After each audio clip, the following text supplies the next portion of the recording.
गुजरात के कुछ leaders Bharatiya Janata party के दिल्ली में स्कूल और अस्पतालों की कमियां निकालने के लिए बुलाए गए थे भारतीय जनता पार्टी द्वारा। आइडिया उनका ये था कि केजरीवाल मॉडल ऑफ गवर्नेंस, जिससे आज गुजरात में वो लोग घबराए हुए हैं, उसमें दिल्ली में आके कमियां निकालेंगे। तो मुझे बहुत खुशी है कि गुजरात का भारतीय जनता पार्टी का प्रतिनिधिमंडल दिल्ली आया। इस तरह सभी राज्यों के प्रतिनिधिमंडल एक दूसरे के राज्य में जाने चाहिए, पार्टियों के भी जाने चाहिए, एक दूसरे से सीखना चाहिए, समझना चाहिए, और कहीं कमी होगी तो वो भी बताना चाहिए। तो ये एक अच्छी शुरुआत मैं मानता हूँ। मैं और माननीय मुख्यमंत्री जी हमेशा इस बात को बार बार कहते हैं कि राजनीति में, शिक्षा में, स्वास्थ्य में जिस दिन राजनीति होगी उस दिन देश का बहुत भला होगा।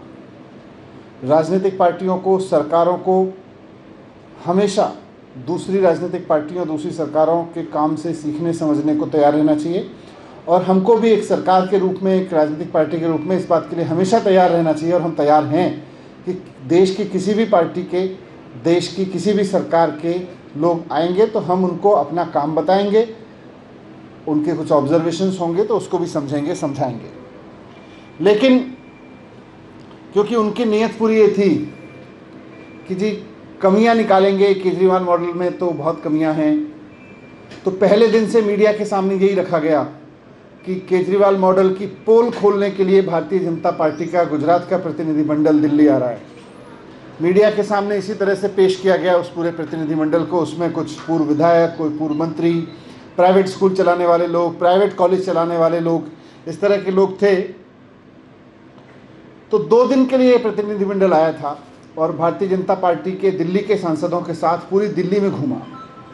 बीजेपी के सांसद उन विचारों को लेके पूरी दिल्ली में धक्के खाते रहे कि कहीं तो कोई स्कूल ऐसा मिलेगा, कहीं तो कोई मोहल्ला क्लिनिक ऐसी मिलेगी जिसकी खामियां हम रख के जाएंगे गुजरात में कि साहब देखो केजरीवाल जी के मॉडल में स्कूल इतने ख़राब हैं, अस्पताल इतने ख़राब हैं, मोहल्ला क्लिनिक इतने ख़राब हैं। लेकिन मुझे बहुत खुशी है और बहुत गर्व है केजरीवाल जी के काम पर, केजरीवाल सरकार के काम पर, कि 2 दिन तक भारतीय जनता पार्टी का प्रतिनिधिमंडल पूरी दिल्ली में झक मारता रहा, खाक छानता रहा, लेकिन उसको कुछ ऐसा नहीं मिला जिसको लेके वो कह सके कि साहब देखो ये इसमें लूपहोल्स हैं, ये बड़ा ख़राब कर रखा है। 2 दिन तक जब वो कई स्कूलों में गए तो जिस मोहल्ला क्लिनिक में वो गए वहाँ लोग मिलते थे, वो कहते थे देखो बताओ जी क्या खामी है। बोले जी बहुत बढ़िया डॉक्टर बैठे हैं यहाँ पे, हमें क्या दिक्कत है।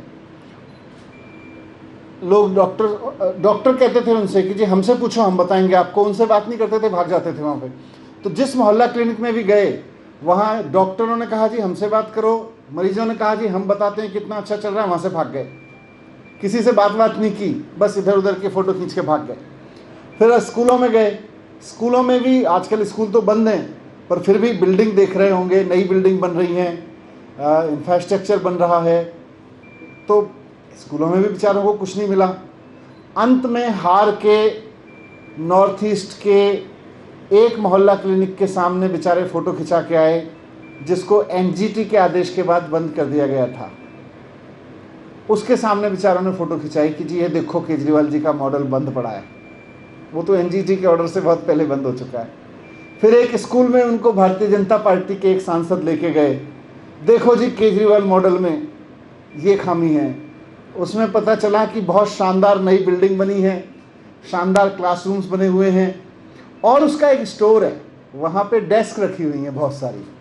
बेचारों को वो कुल मिला के स्टोर मिला दिखाने के लिए कि देखो जी एक स्टोर जैसा है। अरे स्टोर में गए तो स्टोर ही मिलेगा ना, स्टोर तो स्टोर जैसा ही होगा। उसके बाहर निकलते ही उसी स्कूल की शानदार नई बिल्डिंग, उसी स्कूल के शानदार नए क्लासरूम। अब क्या बोलते बेचारे। तो कुल मिला के एक स्कूल के जिसमें शानदार नई बिल्डिंग और शानदार नए क्लासरूम भी बने हुए हैं, एक स्टोर में घुस के फ़ोटो खिंचा लिया, एक एनजीटी के आदेश के बाद बंद पड़ी हुई मोहल्ला क्लिनिक के सामने फ़ोटो खिंचा लिया, क्योंकि केजरीवाल मॉडल की खामियां निकालने आए थे। तो खामियां तो मिली नहीं, अब फ़ोटो खिंचाने के लिए 1-2 जगह फ़ोटो खिंचा लिए उन्होंने। उसके बाद उनको बड़े तामझाम से, आप मीडिया के साथियों को भी इन्फॉर्म किया गया था कि 4 बजे भारतीय जनता पार्टी का गुजरात मॉडल प्रेस कॉन्फ्रेंस करके केजरीवाल के मॉडल की पोल खोलेगा। अब पोल तो तब खुलेगी जब कुछ मिला होता, उनको कुछ मिला नहीं, बेचारों को प्रेस कॉन्फ्रेंस भी अपनी कैंसिल करनी पड़ी। तो मैं इसमें कुछ गलत नहीं देखता। भारतीय जनता पार्टी के गुजरात के प्रतिनिधिमंडल का हम फिर से भी स्वागत करेंगे अगर आना चाहेंगे तो, और हम ये भी चाहेंगे कि हमारा भी प्रतिनिधिमंडल वहाँ पे जाए और गुजरात सरकार, गुजरात की पार्टी, जैसे हमने उनको कहा था कि आप दिल्ली के जिस कोने में चाहो, जिस स्कूल में चाहो, जिस मोहल्ला क्लिनिक में चाहो आप बताओ, हम आपको फैसिलिटेट करेंगे वहाँ पे, हम आपका स्वागत करके आपको दिखाएंगे। लेकिन क्योंकि उनको तो कुछ नुक्स निकालने थे तो नुक्स भी नहीं मिले उनको, लेकिन अपने उससे गए। हमारा प्रतिनिधिमंडल भी जाएगा वहाँ, लेकिन ये एक अच्छी शुरुआत के रूप में मैं देखता हूँ। मैं देखता हूँ कि राजनीतिक पार्टियों में, सरकारों में आपस में कंपटीशन भी होना चाहिए और एक दूसरे से सीखने की परंपरा भी होनी चाहिए।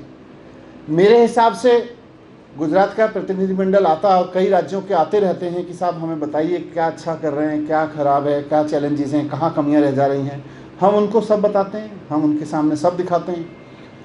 पर क्योंकि वो अलग मंशा से आए थे, उनकी नीयत ख़राब थी, तो फिर भी जिन जिन स्कूलों में गए, जिन जिन मोहल्ला क्लिनिक्स में गए, उनको बहुत कुछ अच्छा देखने को मिला होगा। तो कुछ तो नया सीखा होगा। उम्मीद है कि भारतीय जनता पार्टी को, गुजरात के प्रतिनिधिमंडल को भी समझ में आया होगा कि केजरीवाल मॉडल में काम तो इतने हुए हैं कि इसकी कमियां ढूंढना मुश्किल है। तो यही आपके सामने रखना था। Thank you.